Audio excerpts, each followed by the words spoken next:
ದೊಡಪ್ಪ ಅದೇನಂತ ಬೇಗ ಹೇಳಿ. ಎಷ್ಟೊತ್ತು ಅಂತ ಹಿಂಗೆ ಕೂತ್ಕೊಳ್ಳೋದು? ಕೂತ್ಕೋಬೇಕಪ್ಪ, ಇದೆಲ್ಲ ನಿನ್ನ ಸಲುವಾಗೇನೆ. ಇದಕ್ಕೆಲ್ಲ ನೀನೇ ಕಾರಣ ಅನ್ನೋದನ್ನ ಮರಿಬೇಡ. ಯಜಮಾನ ಯಜಮಾನ. ಮೇಡಮ್, ನೀವ್ ಇದನ್ನೆಲ್ಲ ನಂಬ್ತೀರಾ? ನೀನ್ ಕೆಲವೊಂದು ವಿಷಯ ನಂಬ್ತೀಯ ಅಂದ್ಮೇಲೆ ಅವ್ರಿಗೂ ಕೆಲವೊಂದು ವಿಷಯದಲ್ಲಿ ನಂಬಿಕೆ ಇರುತ್ತೆ. ಅಂದ್ಮೇಲೆ ಆ ನಂಬಿಕೆನೂ ಪರೀಕ್ಷೆ ಆಗ್ಲಿ ಬಿಡು.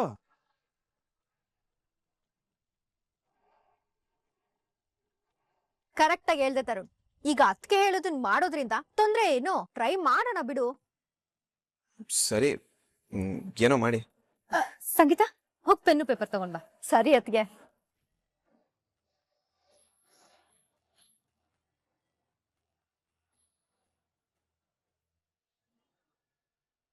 ಸಂಗೀತ ಕೊಡು, ನಾನೇ ಬರಿತೀನಿ. ಮನ್ಸಲ್ಲಿ ಬೆಟ್ಟದಷ್ಟು ಆಸೆ ಇಟ್ಕೊಂಡು ಯಾಕೋ ನಾಟಕ ಮಾಡ್ತೀಯ?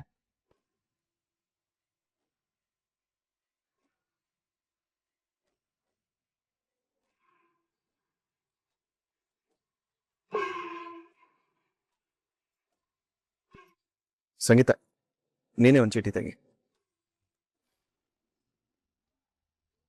ಅಪ್ಪ ದೇವ್ರೆ, ಜಾನ್ಸಿದ್ಕೆ ಹೆಸರೇ ಬರುವಾಗ ಮಾಡಪ್ಪ.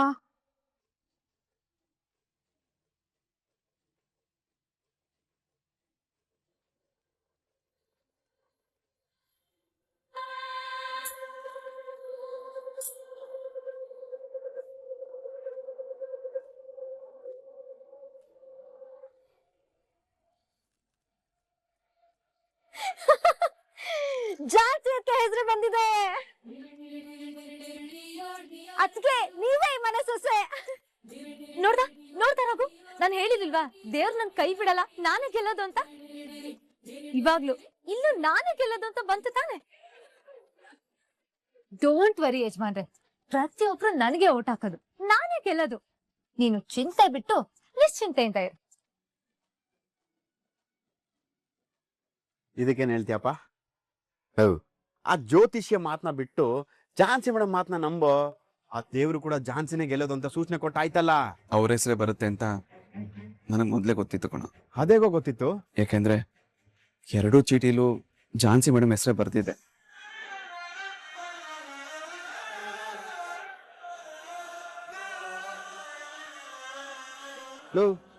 ಯಾಕೋ ಹೀಗ್ ಮಾಡ್ದೆ? ಅವ್ರಿಗೆ ಮನೆ ಬಿಟ್ಟು ಹೋಗೋದು ನಿಜ ಕಣೋ. ಅವ್ರಿಗೆ ಮನೇಲಿ ಇರೋ ತನಕ ಅವ್ರ ಮನ್ಸಿಗೆ ನೋವಾಗಬಾರ್ದು, ಅವ್ರು ಖುಷಿಯಾಗಿರ್ಬೇಕು. ಅದಕ್ಕೆ ಹೀಗೆ ಮಾಡಿದೆ.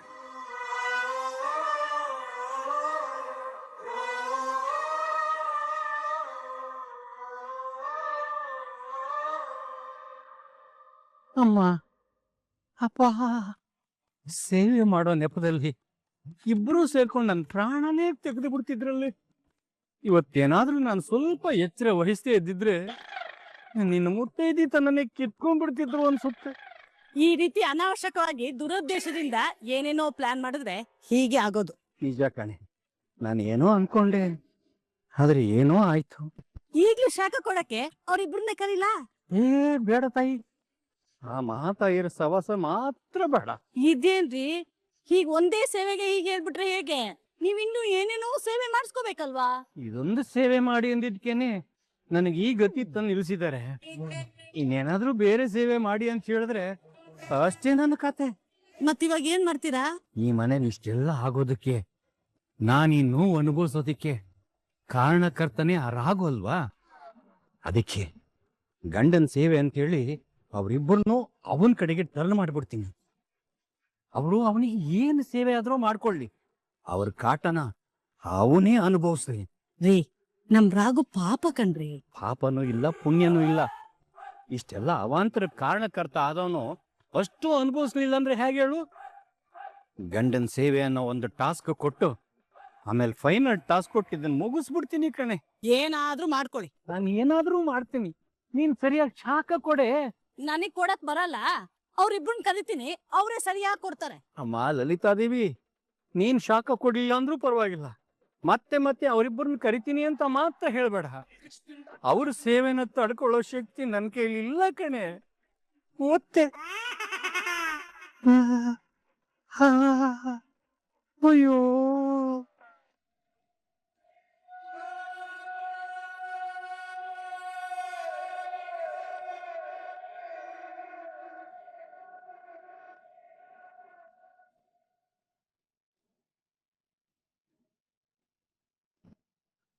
ಪ್ರಣವ್ ಏನೋ ಇದೆಲ್ಲ.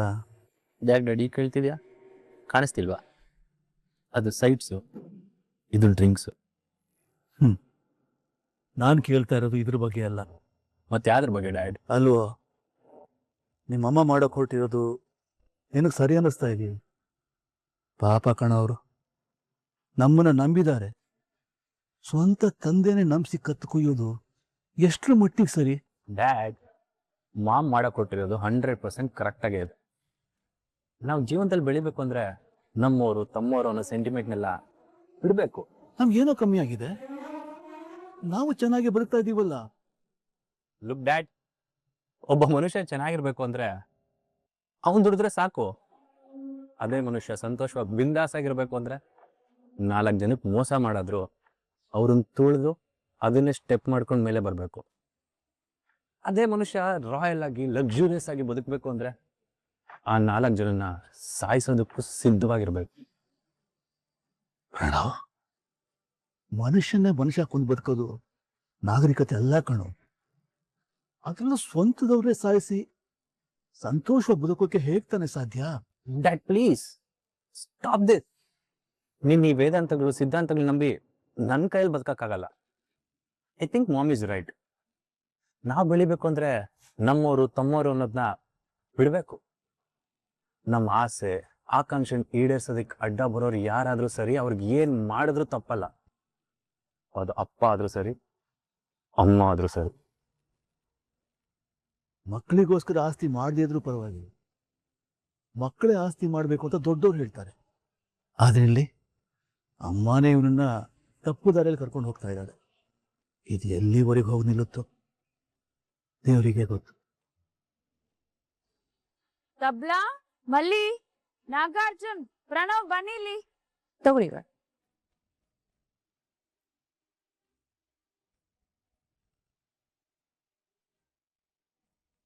ಮೇಡಮ್, ಇವತ್ತೇನು ವಿಶೇಷ? ಪೂಜೆ ಮಾಡಿ ಮಂಗಳಾರತಿ ತಟ್ಟೆನ ನೀವೇ ಇಲ್ಲಿಗೆ ತಗೊಂಡ್ ಬಂದಿದ್ದೀರಾ? ಏನಿಲ್ಲ ರಾಯ್, ನಮ್ ಜಾನ್ಸಿ ಅವ್ರ ಗಂಡನ್ ಜೊತೆ ಸುಖವಾಗಿ ಸಂತೋಷವಾಗಿರ್ಲಿ ಅಂತ ದೇವ್ರಿಗೆ ಪೂಜೆ ಮಾಡ್ದೆ ಅಷ್ಟೇ. ಮೇಡಮ್, ನಿಮ್ಮ ಪೂಜೆ ವೃತ ಹರಕೆ ಬೇಡಿಕೆ ಯಾವುದು ಕೂಡ ಫಲಿಸಲ್ಲ ಮೇಡಮ್. ಏನ್ ಹೇಳ್ತಿದ್ಯಾ ರಾಯ್? ಹೌದು ಮೇಡಮ್, ದೇವರಿಗೆ ಪೂಜೆ ಮಾಡಿ ವರ ಕೇಳೋ ಟೈಮು ಮೀರೋಗಿದೆ. ಇನ್ನೇನಿದ್ರು ಝಾನ್ಸಿ ಮೇಡಮ್ಗೆ ಆರತಿ ಮಾಡಿ ಈ ಮನೆಗೆ ತುಂಬಿಸ್ಕೊಳ್ಳೋದಷ್ಟೇ ಬ್ಯಾಲೆನ್ಸ್. ಅಂದ್ರೆ ಝಾನ್ಸಿ ಮೇಡಮ್ಗೆ ಇನ್ನು ಹೆಚ್ಚು ದಿನ ಆ ಮನೆಯಲ್ಲಿ ಬಾಳೋ ಅವಕಾಶ ಇಲ್ಲ ಮೇಡಮ್. ರಾಯ್, ತಮಾಷೆ ಮಾಡ್ಬೇಡ. ನಿಜನೇ ಹೇಳ್ತಾ ಇದ್ದೀನಿ ಮೇಡಮ್. ಆ ಮನೆಯವರೆಲ್ಲ ಒಗ್ಗಟ್ಟಾಗಿ ಅನಿತಾನೆ ಸೊಸೆ ಮಾಡ್ಕೊಳ್ಳೋದಕ್ಕೆ ನಿರ್ಧಾರ ಮಾಡಿದಾರಂತೆ. ಹಾಗಾಗಿ ಆದಷ್ಟು ಬೇಗ ಝಾನ್ಸಿ ಮೇಡಮ್ನ ಆ ಮನೆಯಿಂದ ಓಡಿಸ್ತಾರಂತೆ ಮೇಡಮ್. ರಾಯ್, ದಯವಿಟ್ಟು ಈ ರೀತಿ ಎಲ್ಲ ಮಾತಾಡ್ಬೇಡ. ಮನ್ಸು ಶುದ್ಧವಾಗಿದ್ದು ಆ ದೇವ್ರ ಹತ್ರ ಏನ್ ಕೇಳ್ಕೊಂಡ್ರು ಈಡೇರಿಸ್ತಾರೆ ಅಂತ ಹೇಳ್ತಾರೆ.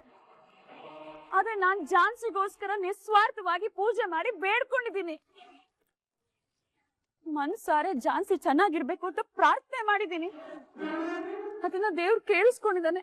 ನಾನ್ ಪೂಜೆ ಮಾಡಿರೋದನ್ನ ನೋಡ್ತಾ ಇದ್ದಾನೆ. ಅಂದ್ಮೇಲೆ ನನ್ ಕೋರಿಕೆ ಅವ್ನ್ ಕಿವಿ ಮೇಲೆ ಬಿದ್ದಿರುತ್ತೆ.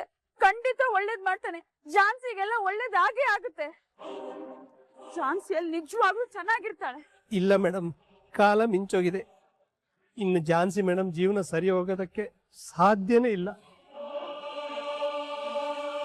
ಯಾಕಂದ್ರೆ ಎಲ್ಲ ಸ್ವಾರ್ಥಿಗಳು. ನಮ್ ಝಾನ್ಸಿ ಮೇಡಮ್ ಒಳ್ಳೆ ಮನ್ಸನ್ನ ಯಾರು ಅರ್ಥ ಮಾಡ್ಕೊಳ್ಳೇ ಇಲ್ಲ. ನಾನು ಈ ಮಾತನ್ನ ಒಪ್ಪಲ್ಲ.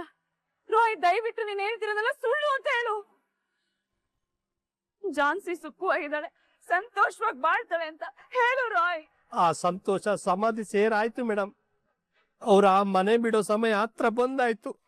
ನಾಗಾರ್ಜುನ್, ಪ್ಲೀಸ್ ನೀವಾದ್ರೂ ಹೇಳ್ರಿ. ರಾಯ್ ಹೇಳ್ತಿರೋದೆಲ್ಲ ಸುಳ್ಳು ಅಂತ ಹೇಳ್ರಿ. ಅಯ್ಯೋ ದೇವ್ರೆ, ಯಾಕ್ ನಮ್ ಝಾನ್ಸಿ ಜೀವನದಲ್ಲಿ ಇಷ್ಟೊಂದು ಆಟ ಆಡ್ತಿದ್ಯಾ? ಯಾಕೆ ಅವಳಿಗೆ ಮೋಸ ಮಾಡ್ದೆ? ನನ್ ಪೂಜೆಲಿ ಏನಾದ್ರೂ ದೋಷ ಆಯ್ತಾ? ಅಥವಾ ನನ್ ಮೇಲೆ ನಿನಗೆ ಕೋಪ ಆಯ್ತಾ? ಯಾಕೆ ಹೀಗ್ ಮಾಡ್ದೆ? ನನ್ ಝಾನ್ಸಿ ಜೀವನ ಸರಿ ಹೋಗ್ಬೇಕು. ನನ್ ಎಲ್ಲಾ ಪ್ರಶ್ನೆಗಳಿಗೂ ಉತ್ತರ ನೀಡ್ಬೇಕು.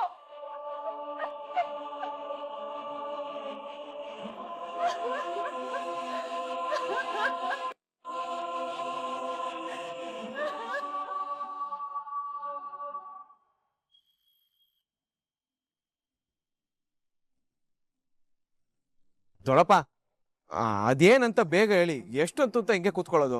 ಕೂತ್ಕೋಬೇಕಪ್ಪ, ಇದೆಲ್ಲ ನಿನ್ನ ಸಲುವಾಗೇನೆ, ಇದಕ್ಕೆಲ್ಲ ನೀನೇ ಕಾರಣ ಅನ್ನೋದನ್ನ ಮರಿಬೇಡ.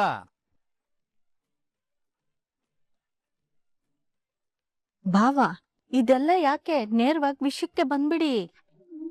ನಾನಾ ಕಾಂಪಿಟೇಷನ್ನ ಭಾಗವಾಗಿ ಎಲೆಕ್ಷನ್ಗೂ ಮೊದಲೇ ನಡೆಸಬೇಕು ಅಂತ ಉದ್ದೇಶಿಸಿರೋ 6 ಟಾಸ್ಕ್ಗಳ ಪೈಕಿ 5ನೇ ಟಾಸ್ಕ್ ಇವಾಗ ಶುರುವಾಗ್ತಾ ಇದೆ. ಈ ಟಾಸ್ಕ್ನ ಹೆಸರು ಗಂಡನ ಸೇವೆ ಅಂತ.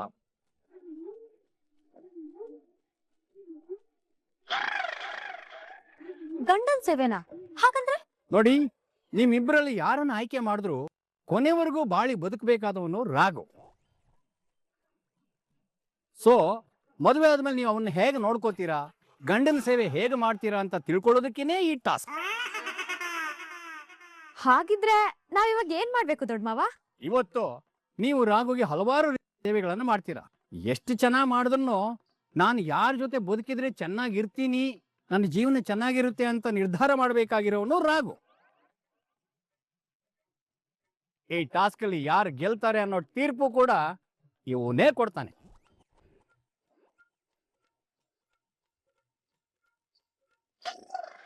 ಲೋ ಮಗ, ಸ್ವಲ್ಪ ಮಚ್ಚೆ ಎಲ್ಲಿದೆ ಅಂತ ತೋರಿಸ್ತೀಯಾ?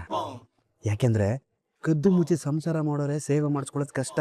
ಅಂಥದ್ರಲ್ಲಿ ಓಪನ್ ಪ್ಲೇಸಲ್ಲಿ ಓಪನ್ ಆಫರ್ ಅಂದ್ರೆ ಮಚ್ಚೆ ದೊಡ್ಡದಾಗೆ ಇರಬೇಕು. ಏನಿದೆ ಅಂತ ಸ್ವಲ್ಪ ತೋರಿಸ್ತೀಯಾ?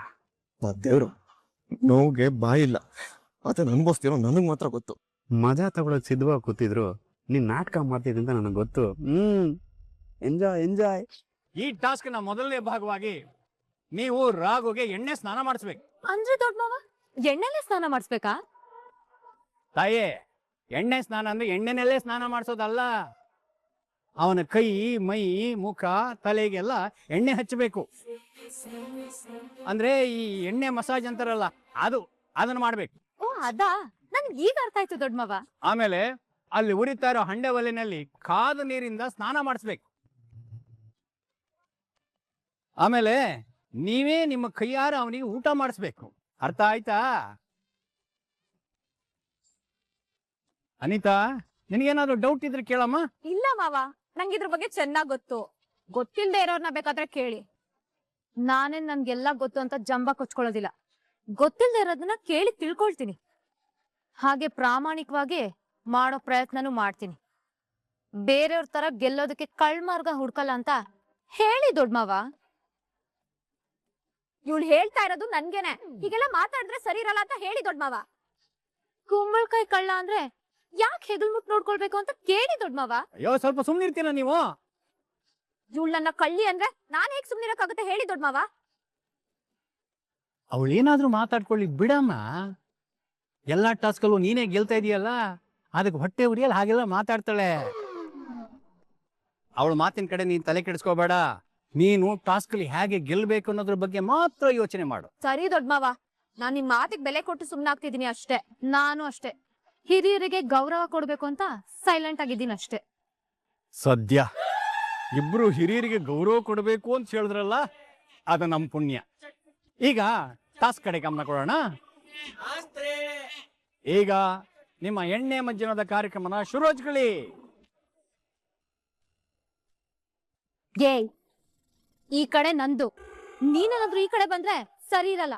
ಏಯ್, ಈ ಕಡೆ ನಂದು, ನೀನೇನಾದ್ರೂ ಈ ಕಡೆ ಬಂದ್ರೆ ಸರಿ ಇರಲ್ಲ ನೋಡು.